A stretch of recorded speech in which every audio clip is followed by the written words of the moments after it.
প্রজাপতি ব্রহ্মাদেব এসেছেন আপনি কৈলাস হতে। কৈলাসপতি ভোলা মহেশ্বরের দেবসভার বাজে এবার আসন গ্রহণ করুন। যথাদেশ দেবতা।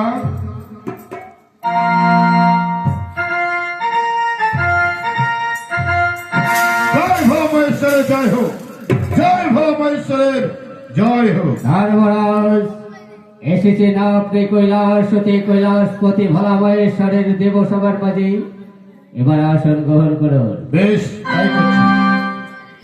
দেদে ভাই, দাদু ভাই দেদে ভাই, বলো। দেখো স্বর্গের 33 কোটি দেবতাই কৈলাস হতে দেবসভায় আসনে বসে আছে। সকল দেবতার উদ্দেশ্যে তুমি প্রণাম জানিয়ে তোমার নৃত্য গীত শুরু করো দেদে ভাই। ঠিক আছে দাদু ভাই, আমি তাই করব। নৃত্যগীত শুরু করার আগে 33 কোটি দেবতার চরণে রইল আমার শতকোটি ভোলা বাবা ভোলা, বাবা শিবের মেলা, আমরা সবাই ভোলা ডাকে রঘুপতি যেন ভোলে বাবা, ভোলে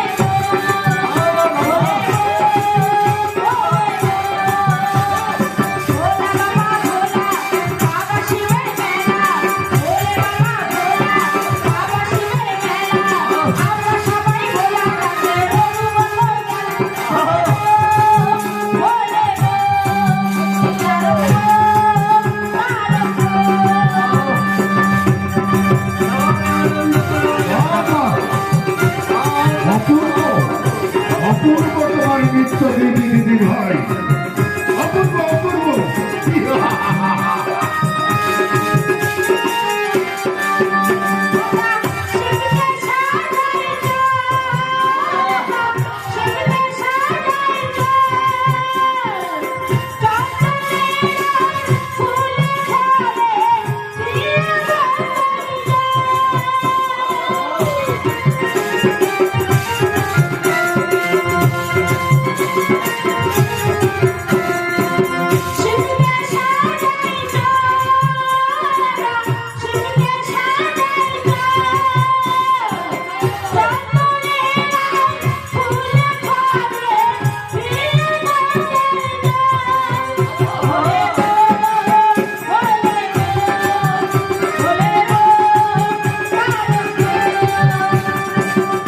কি আনন্দ, কি আনন্দ জনকে এই কৈলাসে ধরে।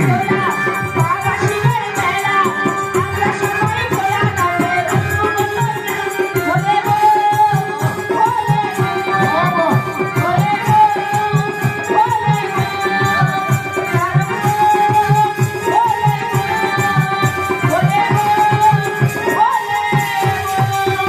অপূর্ব, অপূর্ব তোমার নৃত্য গীতি দিদি ভাই। দেদে ভাই, বলো দাদু ভাই। তুমি যে নৃত্য গীত পরিবেশন করিলে তোমার নৃত্য গীতে সকল দেবতা সন্তুষ্ট।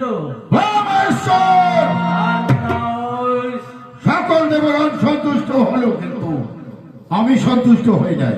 আপনি কেন সন্তুষ্ট হতে পারেননি দেবতা? ব্রহ্মদেব বেহুলা সুন্দরী যদি মধুসূরে হয়ে নামকে শোনায় তবে আমি সন্তুষ্ট হব। এ তো উত্তম প্রস্তাব দিদি ভাই, বলো দাদু ভাই। যে প্রস্তাবে রেখেছে ধর্মরাজ। এবারে গাও তুমি সেই মধুর নাম, যে নাম নিলে পরে মুনি ঋষিরা পর্যন্ত পায় সেই মোক্ষ ধাম তারস্বরে, সেই গোবিন্দ নাম তুমি করো হোক কীর্তন দিদি ভাই। বেশ দাদু ভাই, বেশ, আমি তাই করছি। হরে কৃষ্ণ, হরে কৃষ্ণ, কৃষ্ণ কৃষ্ণ হরে হরে, সাধু সাধু, হরে রাম রাম রাধে রাধে, হরি হরি হরি বল। হরে কৃষ্ণ, হরে কৃষ্ণ, কৃষ্ণ কৃষ্ণ হরে হরে, হরে রাম, হরে রাম, রাম রাম হরে হরে।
এবার আমি সন্তুষ্ট হয়েছি। বাহ দিদি ভাই, বলো দাদু ভাই। এবারে সকল দেবতাগণ সন্তুষ্ট। তুমি তোমার প্রার্থনা যা আছে দেবাদিদেব মহেশ্বর সকাশে করহ প্রকাশ। দিদি ভাই, দাদু ভাই। এমা চাইতে এসেছো তুমি দেবসভার মাঝে? দাদু ভাই, চাহো তুমি সকল দেবতার কাছে? আমি তোমার কাছে কিচ্ছু চাই না দাদু ভাই। দিদি ভাই, দাদু ভাই, আমার স্বামীর প্রাণ আমাকে ফিরিয়ে দাও দাদু ভাই। দিদি ভাই, হ্যাঁ দাদু ভাই। তোমার স্বামীর প্রাণ ফিরে চাইছো সকল দেবতার কাছে, এমা করবে তোমার স্বামীর মৃত্যু হয়েছে দিদি ভাই। দাদু ভাই, জানতে চাও আমার বলো। স্বামীর মৃত্যু কিভাবে হয়েছে? বিবাহ রাতে বাসর ঘরে আমার স্বামীকে দংশন করেছে ওই মা পদ্মার কান্নাগে। দিদি ভাই, হ্যাঁ দাদু ভাই। বিবাহ বাসরাতে তোমার স্বামীর মৃত্যু হয়েছে এই লোহবাসর ঘরে। আর কোন প্রমাণ আছে দিদি ভাই তোমার কাছে? রোমা আছে দাদু ভাই, আছে। এই প্রমাণ আছে তোমার কাছে? দাদু ভাই, যে সর্পে দংশন করেছে আমার স্বামীকে সেই সর্পের লেজ আমি তুলে দিলাম তোমার হস্তে। একে দিদি ভাই যা বলেছে সত্যি বলেছে প্রজাপতি ব্রহ্মাদেব। এই তো কালিদাও সাগরের কাল লাগলে কাল করেছে দিদি ভাইয়ের প্রাণ হরণ হইল বাসর ঘরে। কন্যা পদ্মার চক্রান্তে ভক্তের চক্রান্তে যদি হবে, তাই যদি হবে দেবতা, তাহলে স্মরণ করে আপন কন্যা পদ্মাবতীর হেতায়। প্রজাপতি ব্রহ্মাদেব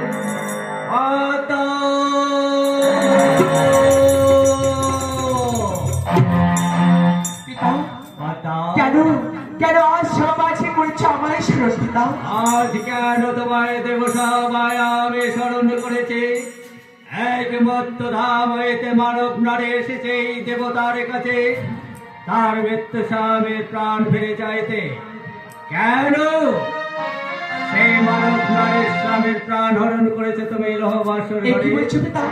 মানবপ্রের স্বামীর প্রাণ হরণ করেছি আমি, সেই মানবপ্রের কথা আজ সমাজে আমায় স্মরণ করেছো। বেশ, তাই যদি হয় সত্য, তাহলে জিজ্ঞাসা করো সেই মানবপ্রাণীকে এর কি উপযুক্ত প্রমাণ দেখাও পিতা। সেই উপযুক্ত প্রমাণ নিয়ে এসেছে দেবসভার মাঝে। যে সর্পে করেছে তার স্বামীর প্রাণ হরণ হয়ে লোহবাসর ঘরে। সেই সর্প রয়েছে সে তোমার পিতার হস্তে বাঁচাতে রাখো। এ কি বলছো পিতা? হ্যাঁ, বাবা। বেশ, তা তো তবে যে কথা বলেছে মানবপ্রাণী তাহা সত্য, কিন্তু পিতা তুমি কি ভুলে গিয়েছো সে মরিবের কথা? আমি আদেশ নিয়ে এসেছিলাম অন্তধামে, দিয়েছি পুষ্পাঞ্জলি তাদের কাছে। বাইরে পুষ্পাঞ্জলি প্রতিশোধ দেওয়ার কারণে শুধু তার স্বামী নয়, ছয় ভাষণ উদাহরণ করি গালিবাজি সকল ধন সম্পদ আদি কেড়ে নিয়েছি। তুমি কেড়ে নিয়েছ লঘুপথে গুরুদণ্ড প্রদান নিয়েছ রাজি। পারিবে যে অন্যায় বিচার করেছ তুমি, যে সর্বনাশ করেছ, সেই সর্বনাশের হাত হতে পারিবে কি ওকে মুক্ত করতে? পারবো না কেন? অবশ্যই পারবো, তবে একটা শর্ত রয়েছে দেবতা বিবাহ সাগর। শব্দ রয়েছে, দেবতাদের সকাশে করহ প্রকাশ। কথা দিতে হবে সে মানবপ্রেমী বেহুলাকে। পারবে কি দেশে গিয়ে তার শাশুড় আসতে আমার জন্য পুষ্পাঞ্জলি নিয়ে দিতে? যদি ভাই হ্যাঁ দাদু ভাই। শুনিলে তো দেবতা কন্যার কথা, পারিবে কি তুমি দেশে ফিরে গিয়ে তোমার শাশুড় বাবার হস্ত হতে ওই পদ্মাবতীর চরণে পুষ্পাঞ্জলি করাতে? পারবো দাদু ভাই, পারবো। তাহলে ত্রিসত্য অঙ্গীকার করো দেবতাদের সম্পর্কে। দাদু ভাই, বেশ, এক সত্য, দুই সত্য, তিন সত্য হরি। দেশে গিয়ে আমি যদি শ্বশুর বাবার হাত দিয়ে পূজা দিয়ে দিতে না পারি, এই দেব সমাজে জানো আমি প্রাণ ফেটে পড়ব। সাধু সাধু, এবারে দেবতা কন্যা পদ্মাবতী তুমিও করো ত্রিসত্য অঙ্গীকার যে তার সকল কিছু ফিরাই দেবে। চন্দ্রদেশ দেবতা সকল আমি তাই করিব। 100 200 300 বললে আমার বাড়ি কথা দিয়ে কথা রাখতে পারে। যা কিছু নিয়েছি ফিরে সকল ধন সম্পদ আমি দিব ফিরে। ধন্য হলাম তোমাদের দুজনের আশ্বাস বচনে এবারে করেছ দুজনে ত্রিসত্য অঙ্গীকার, স্মরণে রাখবে তোমরা দুজন। এই ত্রিসত্য পালনে যদি হও সর্বহারা, তথাপিও করিতে পারিবে না তোমরা দুজন সত্যের অপলাপ।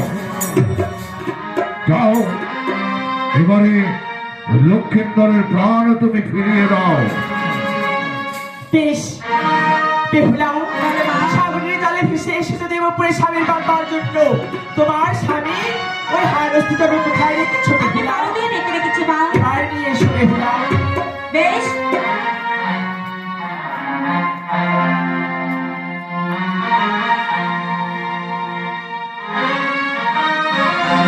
প্রজাপতি ব্রহ্মদেব, বলুন দেবতা। আপনার সৃষ্টির মহামন্ত্র দিয়ে দিদি ভাইয়ের স্বামী অস্তিত্বগুলোকে আপনি পবিত্র করে দিন। তাই হবে দেবতা। আমি এক্ষুনি আমার বংশপুত বাড়ি দ্বারা ওই অস্থি চর্মগুলোকে করছি পবিত্র। ওম স্বস্তি, ওম স্বস্তি, ওম স্বস্তি। প্রথমে বন্দনা করিলাম পিতা রামেশ্বর, তারপরে বন্দনা করিলাম মাতা জটিকার। সকল যে দেবীকে ভক্তিতা দাঁড়িয়ে লক্ষ্মীদের পাঠে কাছ আমি আরম্ভ করিলাম।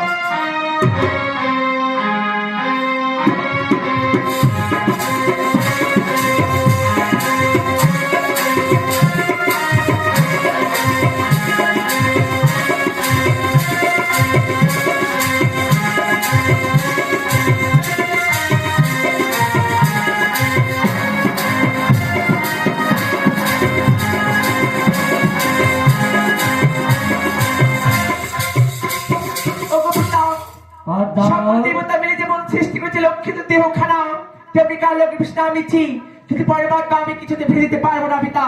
এই কি বলছো বাবা? তাহলে কোথায় গেল দেবতাদের সম্মুখে যা প্রতিশ্রুতি তোমার?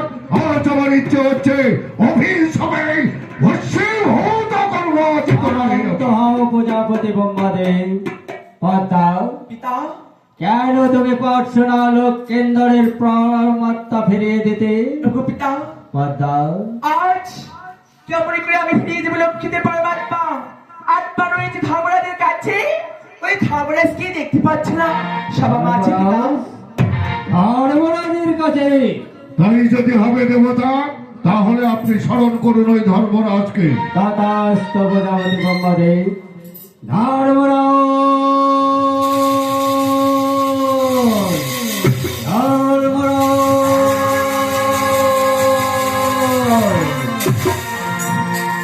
একই ভোলা মহেশ্বর, ধর্মরাজ, বারবার কেন করেছ আমায় স্মরণ? বারবার কেন আমি আপনাকে স্মরণ করেছি? পদ্মার কাছে শুনেছি ওই লক্ষেন্দরের পরমাত্মা আপনার কাছে।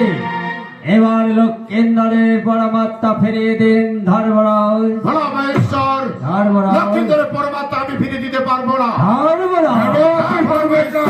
কেন পারবেন না দেবতা? ভোলা মহেশ্বর, আপনি তো সবে জানেন আপনার কন্যা একদিন আমাকে করেছিল চরম অপমান। হ্যাঁ, আজ সেই অপমানের প্রতিশোধ নেব। ভোলা মহেশ্বর, আপনার কি মনে আছে আপনার কন্যা একদিন অনিরুদ্ধ উষার আত্মা নিয়ে যাচ্ছিল ওই মত্ত ধামে? আমি সেখানে বাধা দিতে গিয়েছিলাম। আপনার কন্যা আমার সঙ্গে করেছিল রণ। রান করতে করতে ওই সোনাই নদীর তীরে আমাকে করেছিল নাক পাশে বন্দি। আজ আমি তার প্রতিশোধ দেব।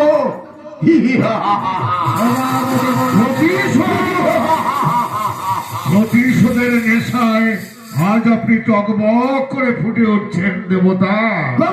কিন্তু দেবতার কর্তব্য প্রতিশোধ নেওয়া নয়।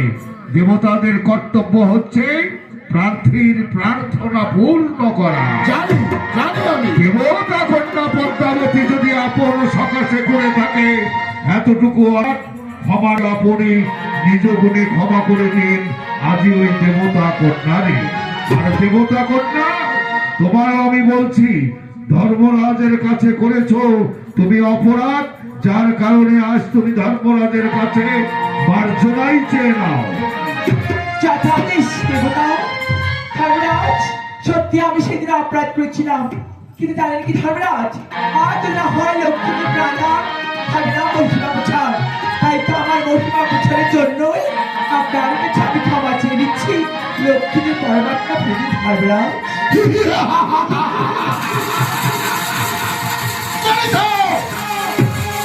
কোথায় গেল সেই হিংসার অহংকার? আজ তোমার অহংকার আমি চূর্ণ করে দিলাম। বেশ মানুষা, আজ আমি ক্ষমা করে দিলাম তোমাকে। এবার ফিরিয়ে দেব ওই লক্ষিন্দরের পরমাত্মা। হে 33 কোটি দেবগণ, তোমরা সকলে আমাকে আশীর্বাদ করো, আমি যাতে ফিরে দিতে পারি ওই লক্ষিন্দরের পরমাত্মা। তথাস্তু ধর্মরাজ।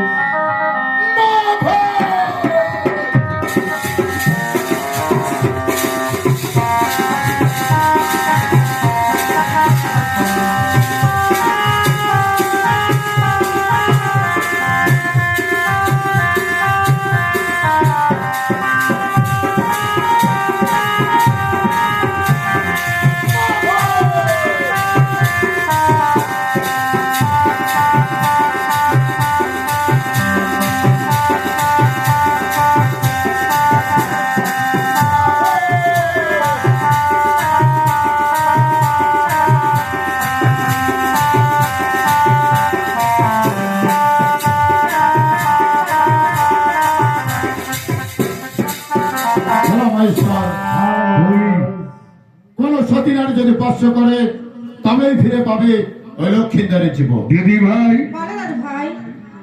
অসাধ্যকে সাধন করে মানব হয়ে তুমি এসেছো এই দেবতার পুরে, তাই তো তুমি মহাসতী।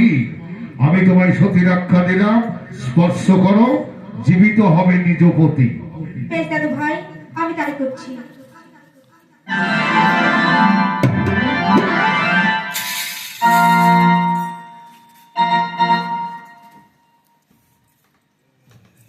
একটু প্রিয়ে, আমরা কোথায় প্রিয়ে? আমরা কৈলাসে। একটু বলছো প্রিয়ে?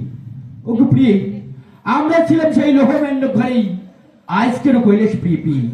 সে অনেক কথা, আমি সবকিছু তোমাকে পরে বলবো। দেখতে পাচ্ছ তোমার সম্মুখে 33 কোটি দেবতা, এসো তাদের চরণে আমরা প্রণাম। বেশ প্রিয়ে। আশীর্বাদ করছি, আজ হতে তোমাদের দাম্পত্য জীবন সুখের ও শান্তিময় হয়ে গড়ে উঠবে। দিদি ভাই, বলো দাদু ভাই। পেলেই তো তুমি সবকিছু ফিরে যা প্রার্থনা করেছ, তোমার স্বামীর জীবন তুমি ফিরে পেলে। আরো কি দেবতাদের কাছে তোমার কোনো প্রার্থনা আছে? আছে দাদু ভাই, আছে। তাহলে করহ প্রকাশ। মা যা যা হরণ করে দিয়েছে আমি সব কিছু ফিরে পেতে চাই। শুনিলে তো দেবতা কন্যা সকল কিছু ফিরে চাইছে।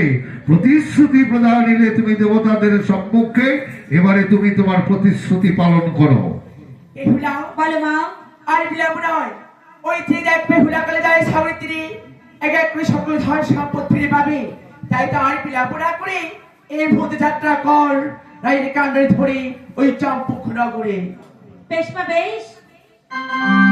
দিদি ভাই, বলো দাদু ভাই। সব কিছু ফিরে পাচ্ছ, এই চেয়ে দেখো। এবারে সব ভেসে উঠছে কালীধর সাগর থেকে। তুমি এবারে তার বর্ণনা করো দিদি ভাই। হাসিল ভাব ছিল কিনারে, কালিদাও সাগরে রে। আরে ও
সুধী ভাই ও বন্ধুগণ এবং আমার মা ও বোনেরা, সারা রাত ব্যাপী আপনারা ঘুমকে অতিক্রান্ত করে জেগে থেকে আমাদের শিল্পী গোষ্ঠীর নাটক চলাকালীন সম্মুখীন উপস্থিত হয়ে যে আনন্দ আপনারা দান করেছেন, যার কারণে আমাদের সকল শিল্পী গোষ্ঠীর পক্ষ থেকে আপনাদের সকলকে জানাচ্ছি অশেষ অশেষ ধন্যবাদ।